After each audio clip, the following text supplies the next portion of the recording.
called, it's like micro publishing, and they do it with streaming too. Atlantic Records already got caught. I don't know if I'm supposed to be saying, but Atlantic Records, they be boosting their streams. Wow, maybe I shouldn't be saying this. Well, it's too late. Yeah, they be boosting the streams because they pay people to micro publish, which basically means, let's say here's 100K and you go put this song on 300 playlists that all have only like 20K followers each. So, how many streams are you getting from each playlist? Not that much, but when you add it up over the whole scope of 300 different playlists or whatever, it's all bull. It's bull. So they do the same thing with followers where, they all band up together and they, these people are paying social media agencies $20,000, $30,000 a month to comment, to like, to comment. Oh, yo, it's Big Ant, man. We back. Another edition of Urban Politicians TV. Had to come tap in on Russ calling out Atlantic Records for doing a lot of fraudulent shit in the game, man. Make sure y'all subscribe to the channel, Urban Politicians TV. Follow me on Instagram at Urban Politicians _Big Ant for my personal page, and at Urban Politicians TV for the blog type page where I post a lot of videos and shit. But yeah, man, Russ called out Atlantic Records saying they buying fake streams, putting songs on playlists, and they doing fake shit on Instagram. If you know Russ got it out the mud with his music career, and he's letting niggas know, as he should. If my opinion, he reminds niggas every chance he gets, hey man, I did this, I did that.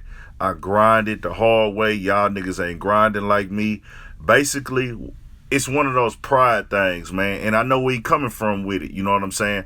Now, if he want to expose the business dealings of record labels and things like that, me personally, I wouldn't do it.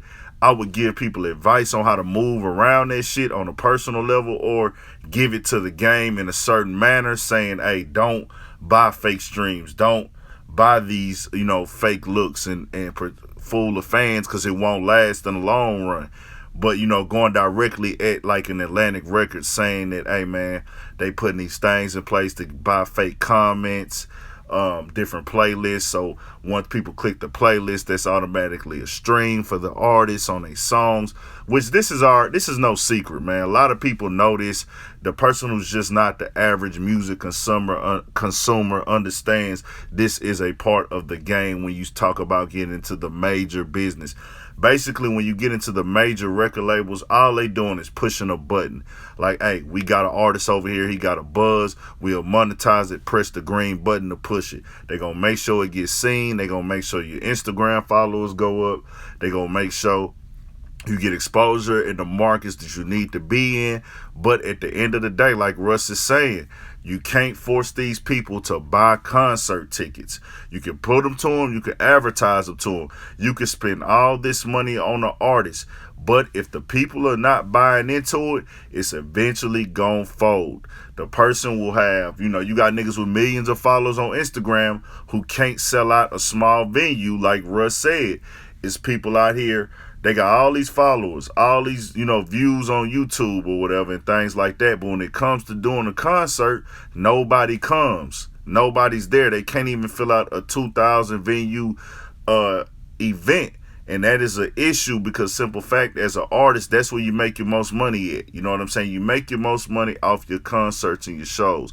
And if you can't sell shows and do concerts, then you're really not elevating financially in the game. And eventually, all the antics, all the views, it won't add up, and the people will stop fucking with you because they didn't grow with you musically, organically. Russ is one of the ones who was dropping mixtape after mixtape, putting songs on SoundCloud every week. So he built this fan base organically and actually got hot outside of his city first. He was actually hot overseas in places like Seattle, not at home where he's from. He actually got out the mud and just stayed with it on SoundCloud and built it up.